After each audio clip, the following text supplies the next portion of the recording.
was, gee, I've had all these terrible, traumatic, horrible experiences. How could I ever get rid of those? In essence, what I heard her saying. And of course, if we think an experience, oh, this is a thing that happened, then of course that thing must exist forever, and we're stuck with it. But when you realize that we don't live in a world of things, if we listen to Albert Einstein, he's one of the key pivot points in really understanding this work, which is as ancient can get. When Albert Einstein says, on such things as matter, we have been all wrong. What we have heretofore called matter is energy, energy whose vibrations have been so lowered as to be perceptible to the senses. There is no matter. Then you realize that what we think of as a thing experience, or a thing period, it isn't a thing, it's energy. And everything is energy. So if we go through a traumatic experience, and if we don't know how to process that trauma, and we hold it, then of course that trauma, especially if we're blaming somebody else for it, especially if we're not willing, oh, I don't ever want to deal with that. I don't ever want to look at that one. As long as we're doing that, then we hold that energy pattern in the state of trauma that we experienced when the trauma happened. But there's this wondrous little piece of information that, if you know it, changes everything. And that is, if there is anything in my field that's based in other than love, love is, and I'm talking not about the culture's definition of sexual athletics or self-sacrifice, put your head on the chopping block, but the actual physiological presence of human life in our human form, the presence of love. When we take things out of hiding by simple exposure to love, those things are transformed. We've been talking more recently about this ancient law called the perpetual transmutation of radiant energy. Transmutation simply means change. As I said yesterday, a plant in the ground is hit by sunshine, and the energy from the sun is transmuted. It's changed from the sun's energetic pattern by the leaf of the plant into chlorophyll. That's a transmutation. It's like that's the plant's superpower, is the ability to transform sunlight, water, nutrients into chlorophyll, which can nurture any form that partakes of it. So we see that transmutation taking place. And the energy pattern that is less than love could be defined for an energy system that's designed for love. An energy pattern that is less than love, does not contain love, but comes from hate or fear or rage or guilt or grief or drama or trauma, could be said to be a trauma for that field designed for love. It doesn't belong in that field. And you say, but how do we get it out? When you take that deformed energy, that energy that never belonged in human experience, and you bring it forward into the active presence of love, it's like bringing a plant to sunshine. There's a transmutation. The literal active energy of human life, of actual human love, which is nothing but a reflection of what's been called divine love, brings a transmutation, a change. You might remember in the ancient scriptures they talked about how, and a lot of people have, in the churchianity game, have turned this into something kind of wonky. They talk about how, well, God cannot look on sin. Well, let's first of all define sin. Sin is an archery term, and in the ancient times, if you were on the archery range firing at the bullseye with your bow and arrow, and you miss the bullseye, the scorekeeper would yell sin. It would be a warning that you were off the mark. That's all the word means. So any energy, it isn't that, when they say God can't look on sin, it isn't that God's a goody two-shoes and can't look there. I mean, that's silly. But what it does mean is that the blazing, active presence of love, if anything of a disjointed, disintegrative, off-the-mark sin energy appears in the presence of active love, it's instantly transmuted. It is no more what it was. So anything that would come into the active presence of that powerful, blazing love, we might say, is going to burn up or transmute anything other than itself. That's the whole bottom line of this healing process. So to recognize that if there's something you're not willing to deal with, there's an old saying that says, the coward dies 1,000 deaths, the brave only once. Put it in the context of this conversation, and the person who says, no, I'm not going to own that, no, I'm never going to own that, no, I'm always going to blame somebody else for it, keeps that traumatic energy in hiding somewhere in their energy field where, one, it is literally an energetic pattern that's going to draw somebody to bump into it, somebody to resonate it, and so it guarantees that one's going to get to experience that trauma over and over and over again. If you want a more detailed look at that, go to our website, whyagain.org, and on the front page, there's a picture of my book, Why Is This Happening to Me Again? Click on the book, drill down, download a copy of the book, and read about why is this happening to me again. That which people refuse to own or deal with, that which people stay in the lie that I'm only experiencing this because of somebody else, guarantees that they stay stuck in that.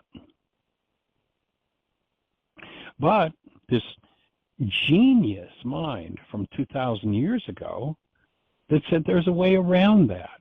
There's a way to put an end to those patterns. Here's how you do it. You forgive. Now, sadly, the Greeks took that and basically have brainwashed virtually the whole world into believing that I forgive when I let you off the hook because there's pain moving in me. And of course, if I let you off the hook because there's pain moving in me, I have to keep the truth of what's going on with my pain hidden inside of me, which guarantees I'm going to get to do it again. But this genius 2,000 years ago showed exactly how to collapse the projections of the human mind, the constructs of the human mind, where we can take what's moving inside of us, and we still feel it. That's how you can tell it's yours. We still feel it, but we can create this false visual image that it's caused by somebody else. We can literally take that trauma energy through denial, hide it from ourselves, hide the truth of what's happening from ourselves, and make up a whole world, a whole false world, which is where most people live continuously. How can you tell if you've ever lived there? Have you ever said to somebody, you made me? Have you ever blamed somebody? If you're blaming somebody, that's where you're living. In order to pretend that the energy that's moving in your field belongs to somebody else, you have to hide it from yourself. And then you have to hallucinate literally a whole world that most people live in, a world of pictures in their minds that takes the very pattern of trauma that this other person has resonated for us and put it into our brain's image of them, and then hang out with the belief that our trauma and our pain is about them. And that means that the trauma energy has to remain in a dissociated state. In a dissociated state, it can't be accessed. That guarantees the why is this happening to me again experience. So when offered actual forgiveness, and the word forgiveness in Aramaic is shebag, it means to cancel, to let loose, or to untie. Now, sometimes people mistakenly think that their forgiveness is, or the canceling is, well, I've got some pain, so I'm going to cancel my pain, or I've got some rage, so I'm going to cancel my rage. I've got some fear, so I'll just cancel that fear. No, that's a misuse of the idea of canceling. You can't say, I'm going to cancel this energy in me. You have to step into the place where you can process that energy that's in you. And processing in this work we define as the ability to hold love conscious, active, and present when something less than love comes up. And so if I can hold to active, present love and bring out of hiding whatever my trauma is, then like the sun hitting the leaf of the plant and that plant transmuting the sun into chlorophyll, combining energetic patterns within itself, the water, the minerals and such into chlorophyll, that transmutation occurs when I collapse the false projections from my mind, perception. You know, we've been taught that we see through our eyes, and our eyes have never shown us anything. The eye is a one-way valve. Light energy comes into it. Yes, absolutely. It's an antenna for light energy, and the information carried by that light energy is communicated to the brain.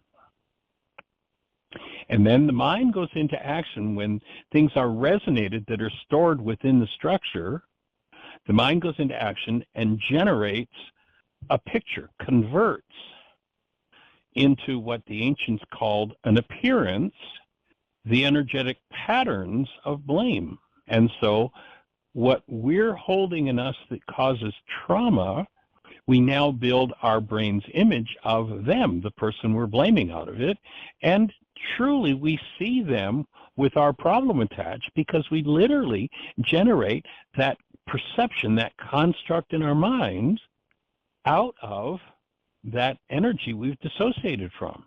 And by so doing, we have made sure we will never heal. We will never transmute that energy because you can only transmute the energy of a trauma by bringing a trauma to the light. Course in Miracles talks about it as bring the world you do not want to the one you do.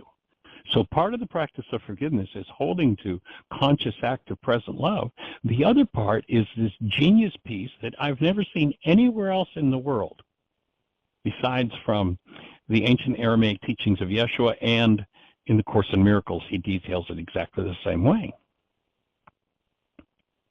And recognizing that the constructs of the human mind, perception, is something done by the brain out of its content. That's why, and you'll notice whenever somebody's ever blamed you of something that, of doing something you didn't do or saying something you didn't say, you'll notice that they were always in some form of hostility or fear. Hostility or fear means that my mind is using corrupt data to build the picture world that I see. Yeshua understood what drove that process. I don't know how he understood it, but you'll notice that, you know, unless you're just a generally miserable person, you're pretty happy with everybody who's doing what you want them to do. As long as everybody's fulfilling your goals, notice you're pretty happy with them. Things are cool. The only time that you're not in a positive space with someone is when they have not or are not fulfilling a goal that you hold for them. And as you recognize that, I'm only upset with people who aren't fulfilling my goals. How do my goals relate to my upset? And why am I experiencing this upset again that, gee, I can remember having this upset at 10 with my first really good friend. I can remember having this energy of upset, gee, when I was 17 and I started dating this person. I can remember my energy of upset, gee, why is this happening to me again? And you'll notice that each time with that friend in childhood you had upset, that friend wasn't doing something you wanted them to do, was not fulfilling a goal that you had for them. And again, how this genius mind 2,000 years ago came to understand this baffles me, but I'm sure glad that he gave the instruction. Now, of course, those who didn't want to do the work ran away and said, I'm not doing this. I'm just going to forget it, and I'm going to let somebody else do it for me. I'm weak and helpless anyway. You remember on the occasion where there's a group of disciples that Yeshua is instructing on what they have to do, half of them literally turn around and leave, and they leave whining, too hard a saying. In essence, what they were saying is, it's too hard to face what I'm carrying around inside of me and going through changing that. So I'm going to make up a story that I can't do that, but that you can do it for me. And now I'm gone. I'm never coming back. It's interesting. You read those passages in Yeshua after half of the disciples leave, whining about how hard it is to do the work he's prescribed. He turns to Peter and says, you going to leave too? Taking responsibility for what's going on in our field, for the traumas that we hold, is not an easy thing. But it's a pathway through to healing.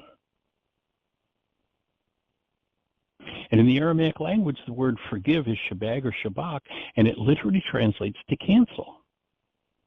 So if I've got a massive rage in me, I can't just cancel a massive rage. If I have a massive fear in me, I can't just cancel a massive fear. However, if my rage or my fear is what's at the root of the construct of my mind, my perception, the world I think is outside of me but actually exists only inside of me and is generated by my own mind, when I recognize that every time there's upset, it's linked to a goal, then what I cancel is the goal for this person to do whatever I want them to do. And each time you do the forgiveness process, the more precisely you identify the goal that you hold for whoever that is, the more powerful the forgiveness process will be. And so when you recognize, gee, I'm blaming Bill for this, and this, and yeah, I was blaming Harry last year, and oh yeah, then there was Hortense 4 years ago. Yeah, she did it to me. Oh yeah, and I remember when I was 12, boy, that guy down the block, he was a real SOB. He did the same thing to me. Boy, here I am, having it done to me again. Maybe they're not doing it to me. Maybe the fact that I hold a goal for them, yes, there's a goal in common every time that's happened, that when I load that goal in my mind, it causes my mind to use this unresolved, dissociated, pain-based data to build my perception.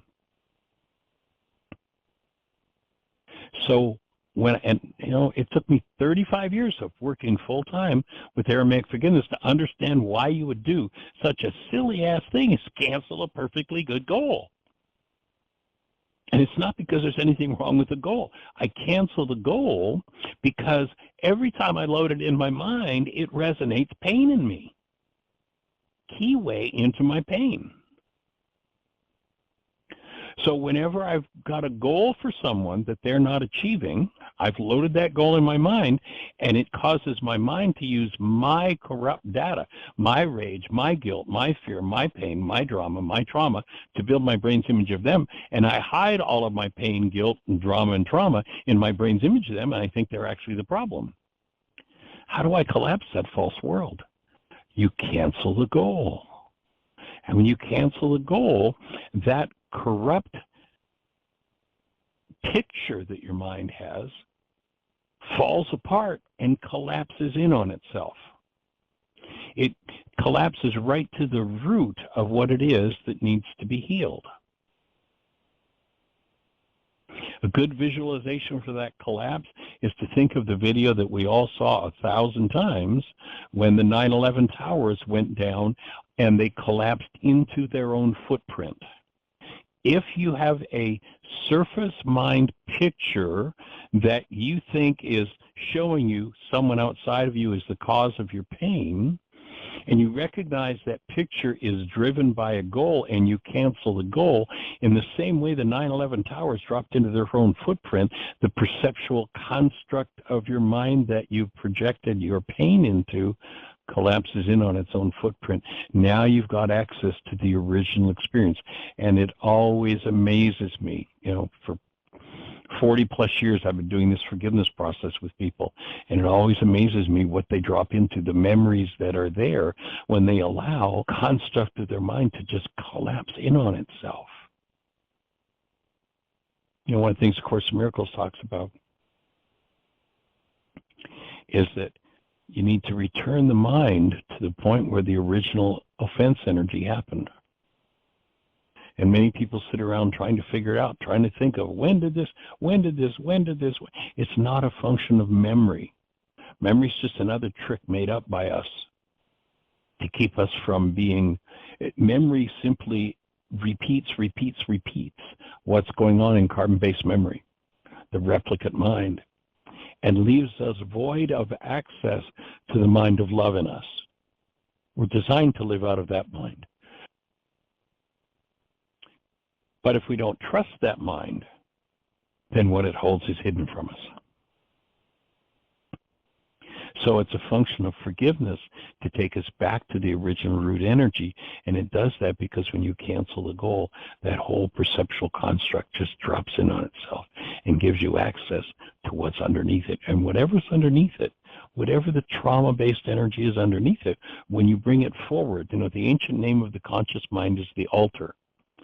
If you leave your altar free of what you put upon it, what did I put on it? Harry, Bill, Mary, Hortense, they're the problem. That's what I put on my altar, the conscious mind. When I collapse, when I leave a clean and open space within my mind, when I collapse what's on the altar, the perceptual construct that my mind is trying to convince me that means the problem is outside of me, when I collapse that, I get to go to the root energy. Now, I can only go to the root energy, to the depth of the root energy of a trauma, at the level of vitality that I have to do it. If I access something that's more traumatic, then my physiology has the vitality to heal, then my mind is not going to yield it up. I am not going to find that memory. That's why it was said, yes, you're going to have to do the forgiveness process perhaps many, many times, because you'll have to revisit it and revisit it and revisit it. And each time you do, you'll shave off a little more of the trauma energy. You'll transmute a little more of the trauma energy until you're at a level of vitality that's high enough to handle the deepest trauma. And then when that trauma comes forward in the presence of active love, because your being cannot look on sin, energies that are off the mark, the light of your being transmutes those energetic patterns, and you're freed of something that perhaps has been going on in your bloodline for 100 generations. It's an elegant, elegant solution to the insanity that most of the world's walking around. Most of the world, just by virtue of being born into the world and the training of the world, are literally card-carrying members of the one world religion of blame. And it's a tough religion to give up. It's a tough one to stand naked and desolate and say, wow, this is mine. I need to deal with this. But it can be done. And that forgiveness process is exactly how to do it. Now you can access the forgiveness worksheet by going to our website, whyagain.org. The worksheet's there. You can do it live on the website. You can download it and print it. You can also go to your app store on your phone and type in the words Heartland, Heartland, Aramaic, forgiveness. And when you do that in your app store on your phone, you'll be looking at, or your tablet, you'll be looking at the world's only forgiveness app. Download it. It's free. It was specifically, purposely designed to be supremely private. In fact, it only asks one permission, and that is to use the internet. Where most apps, they want to be able to take pictures, and they want to be able to record sound, and they want to be able to change your text, and they want to be able to read your emails, and they want to be able to send email. None of that. One permission, that's it. I have to use the internet in order to function. When you complete a worksheet, if you want to save it, you can print it as a PDF. And if you do that, it will ask for one additional permission, and that is to use your drive to save the PDF for yourself. And that's it. So Heartland Aramaic Forgiveness in your app store, and you can do this forgiveness process right there on your phone or on your tablet, what have you. Android or iPhone, either one. So we're here to answer questions as people confront those things. Sometimes the mind can move into very deep confusion, and that's part of the transmutation process. You know, when something comes up crystal clear, oh, this hate experience belonged to them, I can say, well, I'm really clear on this. But as it begins to dissolve and fall apart, it comes up, man, I'm kind of confused here. That's one of the symptoms of healing. That's one of the stages in the healing process. Be with it. Enter the practice of holding love conscious, active, and present, because the more powerfully you can do that, the more powerfully you can shine the light on those energetic patterns that are based in hostility or fear, and dissolve them, be freed of them, literally forgive them. So in essence, that's what this work is all about, Elfie. And so we've got about a half an hour left on the show, space for questions, thoughts. They're my thoughts for today. So, Miss Jeannie, do we have anybody in the phone queue with a hand up or anything happening in the chat room? We do have a hand up, and it's awesome. area code 434. 434, you're on the air. Who do we have? Khalil from Charlottesville, Virginia. Hey, welcome. How are you? Pretty good. How you doing? I'm rocking. Doing well. How can we serve you today? This is a psychic show, right? Say it again? It's a psychic show, right? Well, we used to be associated with a group that did psychic type stuff when we first started this show, but it wasn't our cup of tea. It wasn't what we were into, so we've shifted out of that actually several years ago. We haven't been associated with Carol Guy's show for a long time. What do you? I don't know whether. Go ahead. What do you guys talk about right now? Well, the focal point of this work, I'm the director of a foundation that's translating a copy of the oldest known New Testament in its first century Aramaic language. And when you go back into that language 2,000 years ago, when people were told to forgive, they weren't being told to let other people off the hook because there was pain inside of them. There was a technology that had been developed literally 2,000 years ago for how to access painful experiences and remove them from your mind, your emotions, and your body. So that's kind of our specialty, is first century Aramaic forgiveness. We have an app for forgiveness. We have a 20,000-page website that has all kinds of information and corollary tools. And so our focal point is getting the true understanding of forgiveness out into the world and make it available literally to every mind, heart, and being on the planet. So that's our focal point. That's what we do. What do you do in the world? I just, I basically try to do right by people. When people apologize, I forgive them. And I also, I don't go crazy on people, like, hurt them or anything when they do something to me. But I let them know, even if they're having a bad day, it's not okay. I mean, I need to do a better job verbally, but I let them know, even if they're having a bad day, it's not okay to take it out on me the way you do. Well, and what we would say to you, just in the context of that short introduction to what you do, what we would say is, please never forgive them. Never forgive anybody for anything. If somebody does something, as you're talking about, that's really off the wall, inappropriate, unkind, and not called for, then as opposed to forgiving them, the act of letting them off, like saying, gee, I realize you did something that you're maybe, you want to apologize for and such, so I'm going to pardon you, I'm going to let you off the hook. Most of the world calls that forgiveness. But if somebody does something that's really bizarre and off the wall, and I end up in pain because of it, or my mind tells me that I'm ending up in pain because of it, I may choose to pardon them, and then I'll go and do the work of forgiveness and recognize that the reason I'm in this pain, especially if it's happening to me again, is because it's an energetic pattern that's inside of me. And so forgiveness is actually about uncovering the energetic patterns inside myself that cause pain, coming face to face with it, holding to the presence of love, and allowing that patterned pain to be dissolved so I don't have to go out and create it again.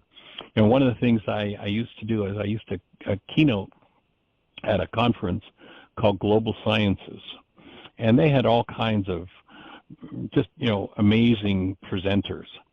And one year, this goes back about 33 or 34 years ago, there was a gentleman named Marcel Vogel who came to the conference to present. Marcel was a 23-year senior scientist from IBM. Marcel, when he was 11, you know, the kind of mind Marcel had was at 11 years of age, he invented chemical light. The reason we can use computers today is because Marcel, while he worked for IBM, developed a magnetic coating that allows our hard drives to store information. So the man was just a genius. And he presented a thing at the conference. I was one of the speakers, but as being part of the audience, he brought with him a thing that was called a Delaware camera. And it was a camera that you can attune to different frequencies with. You know, it's like it had a radio tuner on the front end of it, so that when the aperture of the camera was open, it brought in whatever frequencies were present. It wasn't just attuned to light. So what he showed us, the whole point of what I'm saying, what he showed us was that he could take a picture of the high energy waves that leave the mind when we think a thought. So recognizing that everything that we hold within us is energy, and energy in motion creates energy waves, he could measure literally the pattern thoughts of P-course, recognizing that we live in a world of energy and resonance. If I hold, let's say, you know, people always hurt me this way, then I'm literally, by holding that mind energy, by holding that thought, I'm setting up a mental energy pattern that calls for somebody to come and hurt me that way again. And so what forgiveness is about is going inside of oneself and removing those patterns. So anybody that comes around, even if they have the inclination to do whatever it is they've done in the past to hurt me, because I'm no longer calling for it energetically, it disappears. It doesn't happen to me again. I'm finished with it. So that's the power and the technology of forgiveness that was presented 2,000 years ago, and that we got to decode and understand from the first century Aramaic language. So that's kind of, you know, our thing is to make that understanding available, because most of the world's running around forgiving everybody. Oh, I forgive you, I forgive you, I forgive you. If I forgive you because I'm in pain, is there anything changing inside of me because I've forgiven you? No. And so I'm going to get to do my pain again and again and again. With forgiveness, you change the patterns of pain, and you get to just finish the old family games, you know, usually cultural and family system traumas and dramas. It just changes the whole game. So that's the focal point. We have an app for doing the forgiveness process. We've got a 20,000-page website with just all kinds of corollary data and tools. You know, in the realm of communication, we have several different worksheets, codependence to interdependence, on creating conscious. So we just have a wide variety of different workshops that we teach for helping people to improve their lives and get past their "why is this happening to me again" experiences. So that's kind of what this show is about. It's been going on for the last 12 years, and we're here to just be of support with people in understanding that that's possible. Does that make sense? It does. Cool. Well, does that leave you with any questions or any way we can support you? Not right now, but I'll call back. I appreciate it. Okay. You might want to look up the our website and or the app, and from the app you can do the forgiveness process. You can ask questions about it, communicate with us, and any way we can support you, that's what we're here to do. I'm delighted to meet you. Nice to meet you too. All right. Blessings. Take care. You too.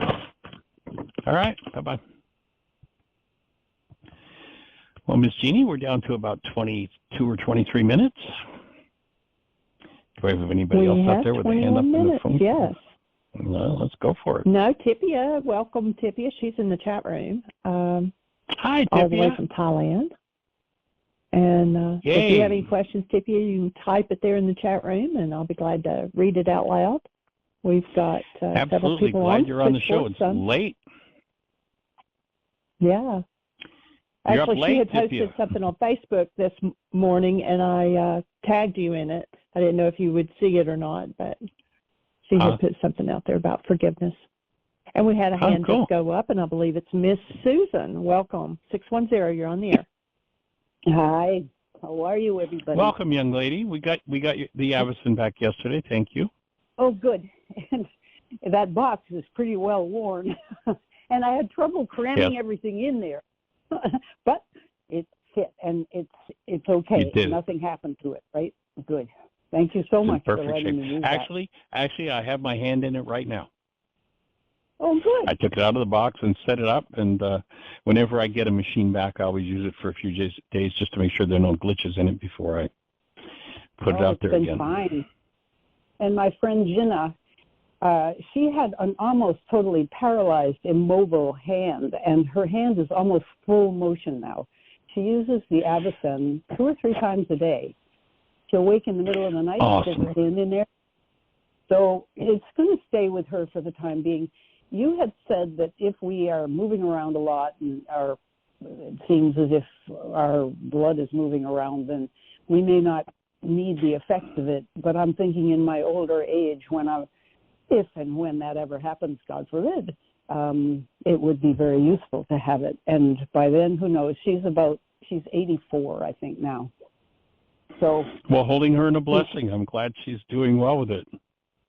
Yeah, and she's very fragile and can't move around much.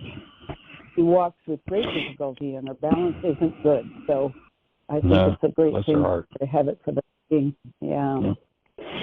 Actually, with most of our conversation yesterday being with Michael Teddy about the Avison, that was almost, I don't know if you were on yesterday, but I did have somebody asking me this morning where they can get one, and I hadn't talked about that yesterday. It didn't come to mind, but we do, we distribute them, and in fact, if anybody's interested, on a machine with a 3-year warranty, they've got the best price I've seen from day one of working with this. They put out a Valentine special. There's actually the regular home unit, the one that you have, and then they had a pro model, which was for professionals, and it came with professional licensing so people could use it and charge to use it. Well, they came out with a new generation of technology, so that unit is no longer being sold to professionals. It's identical to the home unit, it's just a different color. And with a 3-year warranty and this Valentine sale until the 28th of the month, it's actually on sale for $24.95, which is about $400 less than I've ever seen it. So if anybody's interested, contact us and we can set that up. There's a special code that's needed, and it takes $1,000 off their already on sale price. So just so anybody was on yesterday. I'm bad at math. So what's the price of it now? That deal. The unit actually lists at $44.95, and they've had it for some time now on sale since they got a new generation of technology. They reduced the price to $34.95, and their Valentine sale includes a code, and it drops the price from $34.95 to $24.95 with a 3-year warranty. You're saying, so does that mean 300 something or 3,000 something? I'm sorry, I'm so bad at math. You have to spell it out. $2,495. Wow, is the price of that machine now, new. Too little. I'm glad you got your machine. Well, I didn't insure it enough. It came through just fine. But anyway, that's what the sale price is, and as I say, it's $400 less than I've ever seen that machine on sale for, or available for. Yeah. So if anybody's interested, it's I think the best price is going to come along for a long time to come with a 3-year warranty. Good luck. I hope people. So drop Jeannie a note. Or me. And other than that, young lady, what be happening in your world? Well, I have a question. We have this fellow living with us, and he had been helping out with the refugee center, and one of the refugee children went in to the kitchen where he has this little dog in a carriage. And the child, of course, thought there was a baby in there. And looked inside, and the dog barked at him and frightened the baby. And all of a sudden, there's this whole business of Michael shouldn't be in the kitchen with the dog. The dog, it's a health issue, although the irony is if it were a full-blown certified service dog, he'd be allowed in the kitchen. And so I wonder about that because the dog is a dog. And in any case, he doesn't have any papers to tell us that this is a service dog, and he doesn't call it a service dog, which is more official. He calls it an emotional support dog. And that wouldn't be enough of a designation to allow him to have the dog anywhere, like a restaurant or an apartment could say no dog. So he's no longer going to help at the refugee center. I said to him, it's only 2 hours. Tim Bingham is home. He'd be happy to watch the dog. The dog's no trouble. Tim could have him with him. But he doesn't want to do that, which made me realize that he doesn't have, there's been some talk, but he doesn't have plans to find work because he would have to have the dog with him. And he even said to me, well, why would I want a job? And then suddenly I thought, I wonder if Tim and I are enabling him and not helping him at this point, because basically he's not even getting gigs to play his music. He did help with that Valentine's Day thing, and it was wonderful. But he's basically now saying, oh, well, too bad, now I can't do it. And that's what I looked forward to all week. But when we suggest simple solutions, the answer is no. So there's fear there and resistance and I don't know what. So I'm dealing with two things, wondering if I'm enabling him and also another layer of frustration, because I want to say, well, how about this or how about that? And I've got to stop doing that. I'm trying to fix and help, and that isn't working. But meanwhile, he's here, and he's really very easy, but he's here, and I'm not all that comfortable with the whole situation. But it's my thoughts that make me uncomfortable, Right, there you go. Nice catch. Yeah, it's my thoughts. So I think, well, what do I do with my thoughts? And I've done worksheets and stuff, but it basically comes down to, I kind of end up in a Byron Katie switch. She'll say, how are you like that? And I see myself as a user, an entitled,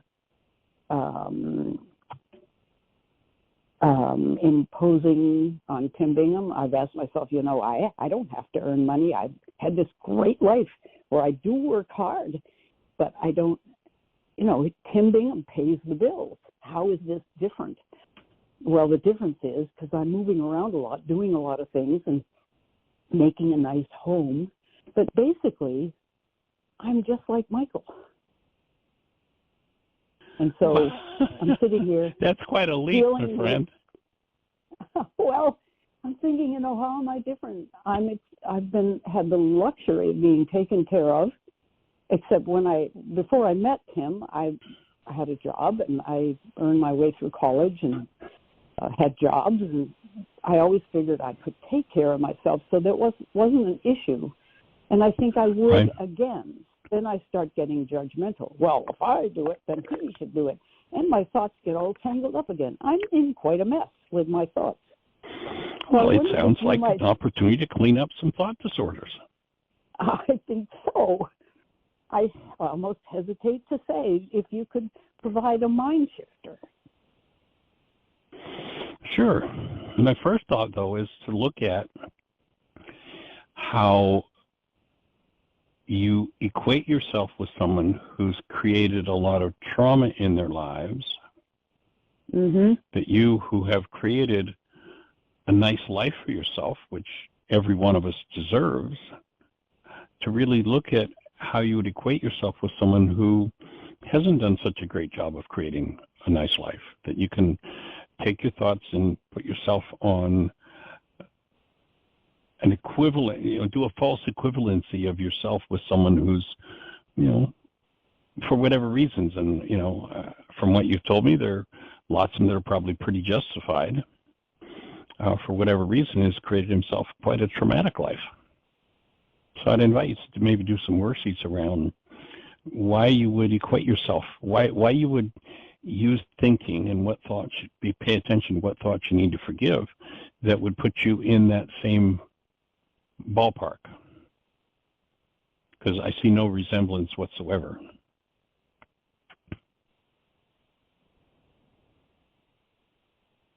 I am either except for the money part. But so maybe some worksheets around money and what a silly thing it is that we count our value and our worth in little pieces of green paper that are absolutely, totally, and completely worthless. They're nothing but, barter chips. They have no value whatsoever. Could you say that sentence again? Looking at about the money? Yeah. What to really pay attention to what thoughts you use, and we're back to the old power person dynamic. What did your power person tell you that planted thoughts in you that allows you to equate yourself with someone who has created a traumatic life, and you haven't? Why would you want to drag yourself into that, and what thoughts do you use to do that? And that's what I would say needs forgiveness. I mean, in terms of who we are, Michael has as much value as you or I or anybody else as a human being, and his creative process has led him to a pretty traumatic place. And, I can understand from some of the conversations I've had with him that he has PTSD, and that his dog is his emotional support. I did send you a link. I haven't read through it. Just as you were talking, I just quickly did a search. But I would think that very likely he could get his dog certified as a service dog. I don't know the mechanics of it. I've never been involved in such a thing, but it makes sense to me that, this is truly a service dog that he's got, even though it may not be, officially trained as one. But I would think that there's probably a mechanism to get a designation for that dog as a service dog, and that would certainly liberate him from being rejected because he's got a dog. Yeah, and we talked about that, and there's a lot of resistance there. It's mainly about money. He says, well, I'd have to get a doctor's letter, and I have no money for a doctor, and I have to get something else. And he says he had papers, and he's lost them. So, well, then whoever he had the papers from, he had the papers from, he can get them again. Just, they haven't lost them. Right. If someone gave him some kind of certification, then if that person's still alive and well and has an office somewhere, then it sounds like it would probably be pretty easy to just replace those papers. Yeah, I suggested that, and he said that's not possible. I don't know whether that means he really doesn't or didn't have papers or whatever. I keep bumping up against reasons for staying the way things are. And then I have to do some deep breathing and detaching and looking at what am I doing, It's been quite a challenge. Well, to me, it sounds like there's a relatively good exchange going on between you, which to me would not put you in the position of enabling him. He is doing things for you and earning his way, perhaps not in the way the commercial system would say it, and value it in terms of dollars, but it sounds like he is there for you. And so I would really want to look why I would put myself in a comparable position and then think that, well, this must be enabling. It might be enabling, I don't know. Not holding him accountable for something might be an enabling posture, and you can always step up and hold him accountable. Like, gee, you need to get, you had papers, then I'll support you. Let's look at what it's going to take to get them done again. Where were the papers from? Blah, blah, blah, and see where it goes.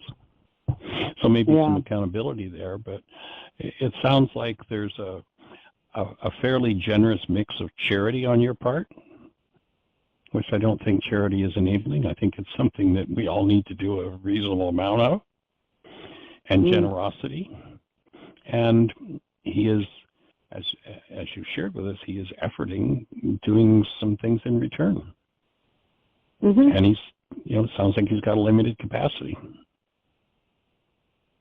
And people with PTSD, it's a tough road to carry. And sadly, most Americans have PTSD, I think. If you look at the child assessments, they went through, and we've talked about this before, but I think it was 7 or 8 different traumas that children can go through as children, and that something like 60% of Americans have at least one or more of those traumas that they've been through. And those kind of traumas, until they're resolved, are quite disabling for people. Right down to the point where, even on a mechanical level, if somebody's got a trauma that's activated, it's pulled into action activity, and they move into that sympathetic dominant state, literally it draws blood away from the higher centers of the brain, and that's why part of the sympathetic dominant mode is freeze. Literally, people say, well, why don't you just do something? It's because literally the brain is deprived of oxygen. The part of the brain, the frontal lobes of the brain, the higher centers of the brain, are deprived of oxygen, and there is no capacity to utilize those frontal lobes to do things that are reasonable for everybody else to do. Wow, yeah. And so, having the tools to heal those things, it's really important. And unfortunately, most people don't have access to those tools.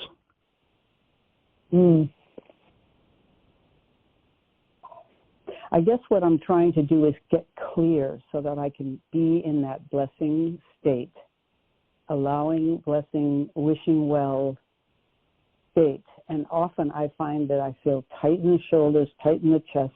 I'm not in a very good position to make suggestions and get a ball rolling. I'd rather strangle the guy. Nice. And a gentle strangling. And what I hear is he can resonate some stuff you haven't dealt with yet. That's why your body's tightening up. That's, it's not happening as a result of something he's doing to you, punch you in the shoulder, so now your shoulders are tight. That's something you carry around with you that needs forgiveness. That's your opportunity. That would be my take. And so a mind shifter that might be helpful in that arena would be, it's safe and healing for me to look at every part of my mind that Michael shows me. Oh, yeah. That is fueled by fear or hostility.